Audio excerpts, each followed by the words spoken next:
For Ramesh Chander and his family, power is something they have to generate themselves. For them and hundreds of millions living in rural India, electricity is either unavailable or out of reach. I'm a poor man, he says. I can barely afford food, let alone electricity. The people of Dingahari in remote Haryana are at the end of the line when it comes to power. A fortunate few are connected to the electricity grid, but it only works a few hours a day. Fully 60% of Indians live in small villages like this, places with no reliable electricity, people for whom the prospect of nuclear power means nothing.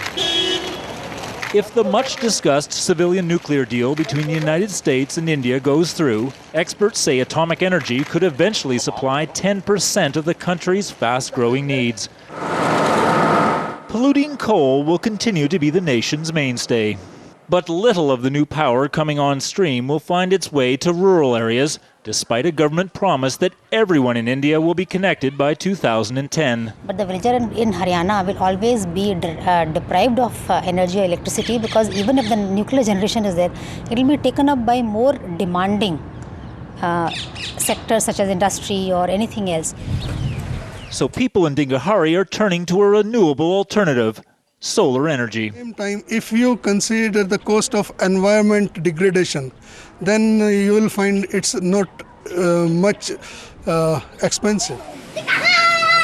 The sun-powered streetlights mean children can now play outside after dark, and the local council can actually see one another at their weekly meetings.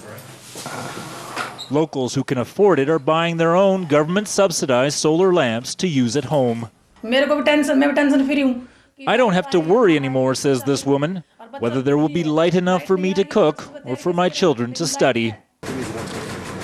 A ray of hope for those who must do their lessons by lamp, that someday the sun may empower them even if nuclear energy never will. Matt McClure, Al Jazeera, Dingahari.